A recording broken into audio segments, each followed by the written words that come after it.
The Israeli military says it's mistakenly shot and killed 3 captives during its Gaza offensive. They were targeted after troops wrongly identified them as a threat. Israeli Prime Minister Benjamin Netanyahu says the military will draw lessons from the incident. The White House has called it a tragic mistake.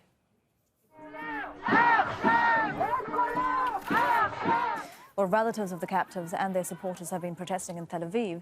They demonstrated at the Israeli Defense Ministry, demanding the government do more to free the remaining captives and calling on Prime Minister Benjamin Netanyahu to resign.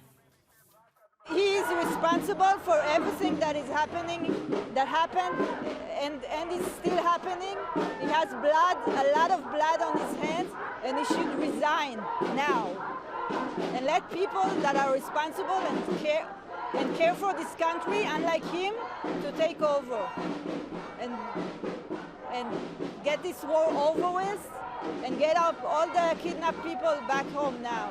Deals should have been made much, much earlier, and all those lives of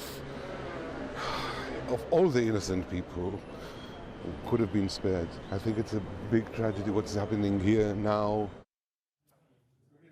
Let's bring in our correspondent, Alan Fisher. He's joining us live from occupied East Jerusalem. And Alan, families of captives and their supporters planning to keep up the pressure on the government with more protests on Saturday.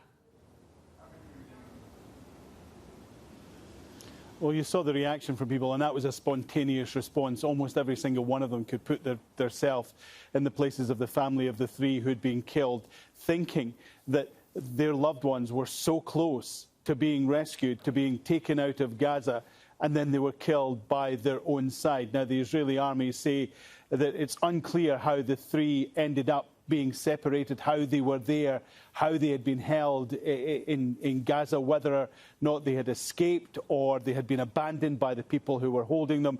But as they made their way towards Israeli forces, the Israeli forces were concerned because they'd come under attack from a number of Hamas fighters. They said that some of them had even been wearing suicide belts, and so that is why they took the action that they took. Benjamin Netanyahu has called it a tragedy and heartbreaking. He said lessons will be learned.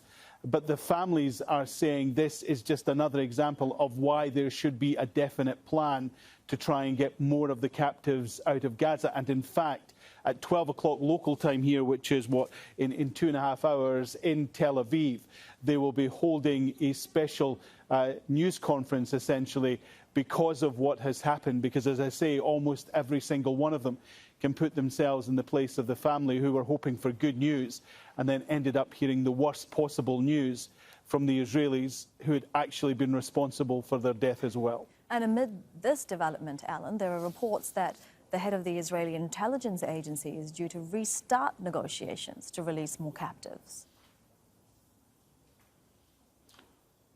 Well, this seems like a big U-turn from Benjamin Netanyahu, and perhaps it is the possibility that these demonstrations on the streets are getting to him, that he understands the depth of anger. The families have complained that they are being ignored, and every time they speak, it's clearly picked up by the Israeli military.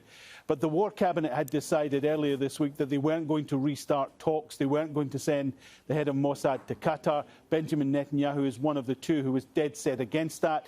Their idea was that if they continued to put military pressure on Hamas, it would improve their negotiating position. Clearly, the events of the last 24 hours has changed the calculus on that. And now Benjamin Netanyahu, as I say, has U-turned and decided that the head of Mossad should go to Qatar. Now, that's expected to happen in the next 24 hours. He will arrive in Doha.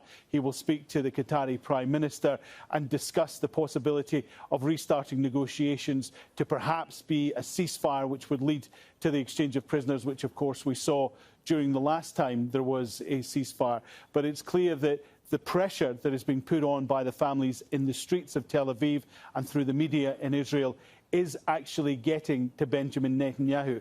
There's a possibility, of course, that these events could be unrelated, but it's a heck of a coincidence that after this spontaneous protest and the death of 3 at the hands of the Israelis, that Benjamin Netanyahu would do this quite dramatic U-turn. Alan, thank you very much for that. That's our correspondent, Alan Fisher, live in occupied East Jerusalem.